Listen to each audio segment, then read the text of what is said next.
Shh. They did get talks in class.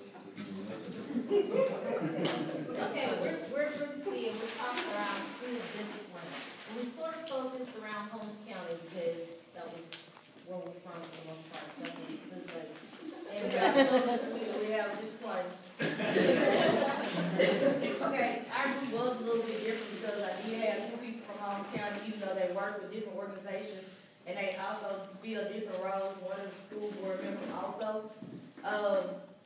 The wheels started clicking about how Cper, some other organizations out of the room, and how they can come together and come up with a plan over the next 2 days to go back into their community and really start to focus around what they can really lay out and do over the next month or so when it came to student discipline, especially since their school board will be looking at the policy next month. So when I heard that and I saw the energy that was flowing, I kind of, sat back and took another road to say, okay, some of the things that we had done, because the conversation was familiar, because we've done some of those same things inside of our own local community in Tunica. So to try to just give some feedback to say, well, this is what worked for us, this is some of the problems that we had, and this is how some of the steps that we took. But for them two to have that much energy, I really thought that we should, we couldn't capture most of it, but I really thought that we should take the time in our small groups, let them really go ahead and do that, even though some people might think we're off base. But we came back to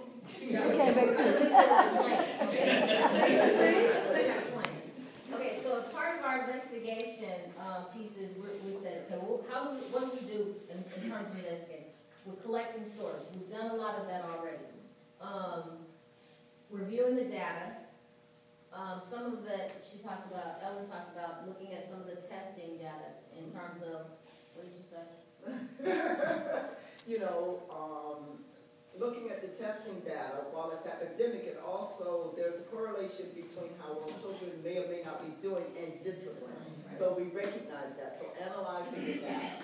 We're also looking at the district's data reports when they show the disciplinary reports when it comes back to the school board. When it comes back. Yeah, when it comes. And we're inside of a Holmes County filed a complaint against our children with disabilities program. So we're in this relationship of community law and organizing relationship where we're getting data from a consultant. Who filed the complaint against them?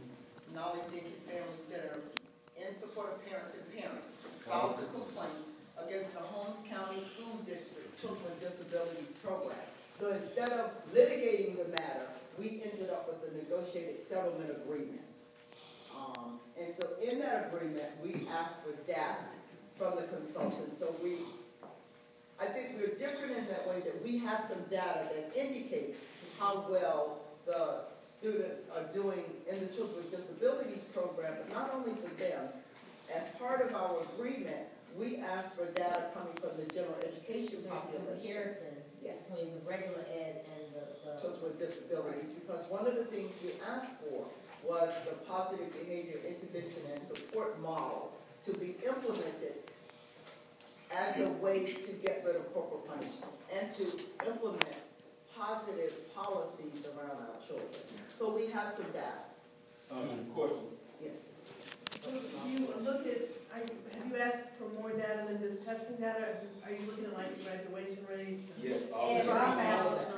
How many children receive in-school suspension, out-of-school suspension? We asked for all of that data as a part of our negotiated agreement. Alternative, and there's a comparison, because even though it's around children with disabilities, but we're comparing regular ed versus children with disabilities. So we're getting all kinds of good data. And had it not been for the negotiated agreement, the school board would probably, I'm sure, not be getting any of this stuff. But because of that, we're getting it as well as communities getting it.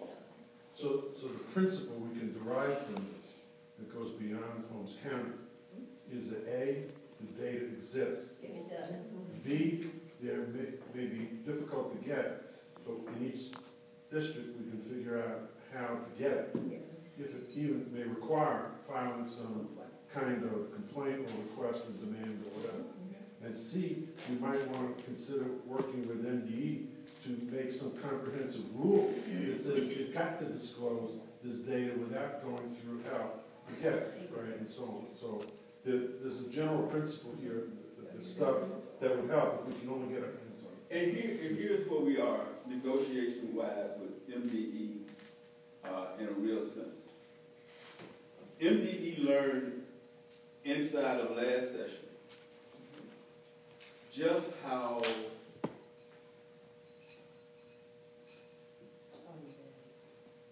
undervalued, but they don't exist. They really don't exist. They don't exist to the legislators who got bad intentions. And those bad intentions are evil intentions. They ain't just bad, they're evil. And when it comes to public education. And they now recognize that without community on the playing field, and so the superintendents who never wanted to have a conversation with us, so now we did best friends, right? So, and we just love the information y'all give. Y'all just didn't want to even have that. Now you love the information that we give, right? So, and we gotta work this thing out. So right now, they're in a place where they are frightened about just how evil and how much folks don't want them to exist, right? That folks don't want them to exist. So they're willing now to become more open. The negotiation is now open for us to push them to be allies, where they haven't been allies before. So we got to take advantage of this time. Just like the other side has already got ass out for charter schools. We need to be moving a process with MDE and with these school superintendents and all these folks around why public education is important and why we need to put the money and resources into the schools that we presently have, right? That you said too many, but now you're going 200 and some charter schools. Now, I ain't Einstein, but if you already got too many public schools that you need to consolidate, then why you want to have 200 and so charter schools? They don't add up to me. Right. If 1 and 1 equal 2, but they just deal with algebra. Right? No, that was calculus. No, it was algebra. But calculus was the process. That was calculus. Let's move. Well, in terms of investigation, one of the other places we talked about getting getting information from was also youth court, because that's another piece where you're looking at your discipline issue, because they label our kids as disciplinary problems and they end up in youth court. So that was another place for investigation. And it's interesting that Leroy talked about this is the time, and because the Holmes County they're dealing with their school board makeup, there's 2 and 2 right now. So they're really in a place where they can negotiate a lot of things and be able to move forward with some of these policies. And Ms. Frame was really big on, if we're gonna do it, we have to do it now because of the makeup on it. So really rushing a process to make sure that it's not a rush job. It's something that community is for. It's something that's gonna be extremely great for every child inside their district. And another thing that was inside there was investigation around their school board attorney. And we know that inside of most of these local communities, especially our Black Delta communities and other places, we have a lot of good old boy school board attorneys who really aren't there to help our school districts move forward. They're creating havoc and problems, and they're just collecting money and ciphering off our school districts. So how do they look at replacing the school board attorney with somebody who's community friendly and wants to be there and can help with the creation and implementation of these policies? So the other piece was around education. So we talked about, I cannot see this way. Right. Okay, and identifying the players and the roles. I forgot what we said about that. We were talking about that strategically we have to identify and send certain people, like me and Francine can't go to the triad, which is made up of elders. Leroy and Helen can go, but me and Francine can't because we're seen as sinful. But that's something that Leroy talked about, knowing who to sit. And so we recognize Helen the community elders see Helen as really the sweet Christ-like person. They don't see me as a crazy person, right? But they don't see us in that way, so we know. Well, these are the Right. So- Are they wrong? That's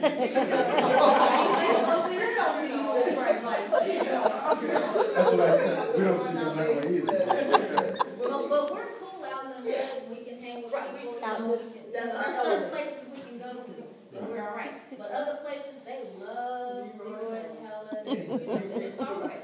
Yeah, we okay with that, because there are times when we're not right. Is that because Helen is so much older than you are?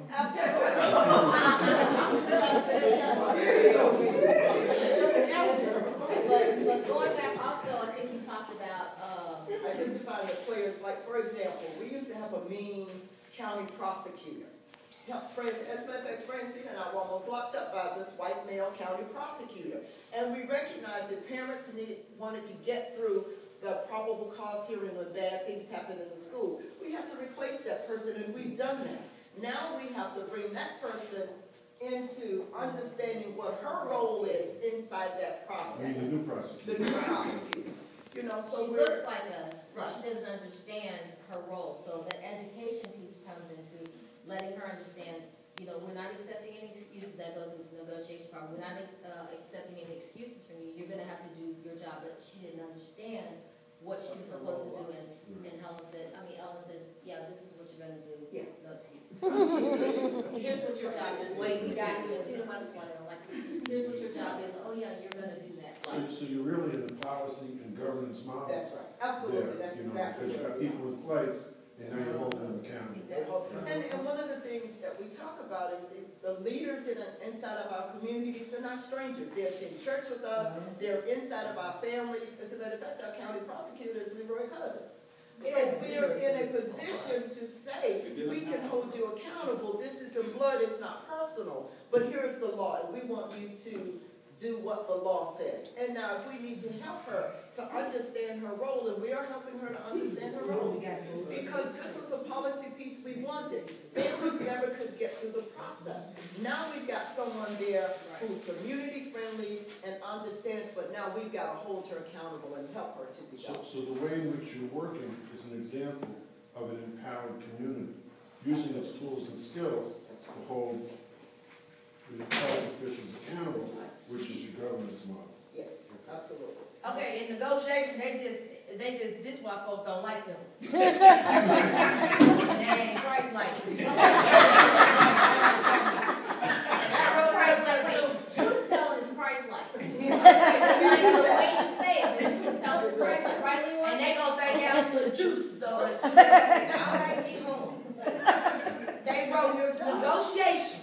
Do your job, or we gonna fire DOJ. There's them people. Yeah.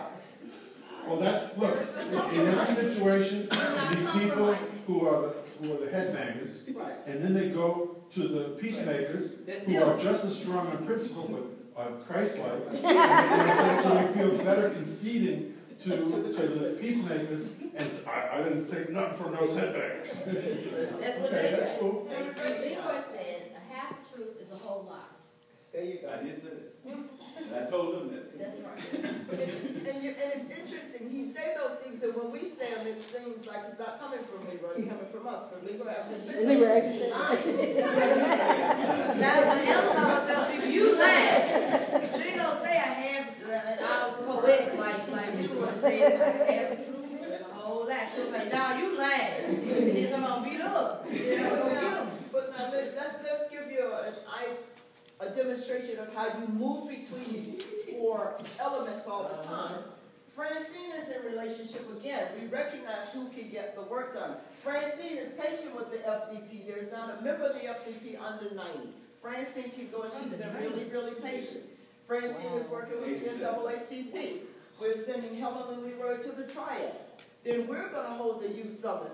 Those of us who are not Christ-like, we get to work with the young people. So we go back and forth because we recognize we can demonstrate, but anytime we've got to move into the education process, because again, there's an internal piece of education, then there's external. So we move back and forth between these 4 elements all the time. But we also talked about, when you mentioned accountability, we talked about holding ourselves Selves accountable. That's right. Because, I'm on the school board, but I recognize some of my limitations. And I have a hard time sometimes